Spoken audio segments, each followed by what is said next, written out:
സംസ്ഥാനത്ത് കടുത്ത വൈദ്യുതി പ്രതിസന്ധി. റെക്കോർഡ് വൈദ്യുതി ഉപഭോഗം പ്രതിസന്ധി രൂക്ഷമാക്കുന്നു.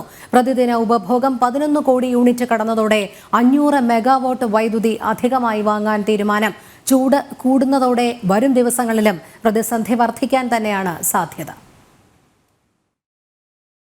സംസ്ഥാനത്ത് ചൂട് അതികഠിനമായതോടെ വൈദ്യുതി ഉപഭോഗവും ഏറി. പ്രതിദിന വൈദ്യുതി ഉപഭോഗം ചരിത്രത്തിലാദ്യമായി 11 കോടി യൂണിറ്റ് കടന്നു. ഇതോടെ വൈദ്യുതി പ്രതിസന്ധിയും കടുത്തു. പ്രതിസന്ധി കൂടിയതോടെ 500 മെഗാവാട്ട് വൈദ്യുതി അധികമായി വാങ്ങാനാണ് സർക്കാർ തീരുമാനം. 1.5 മാസത്തേക്കാണ് അധിക വൈദ്യുതി വാങ്ങുക. ഇത് പൊതുജനങ്ങൾക്കും സാമ്പത്തിക തിരിച്ചടിയുണ്ടാക്കും.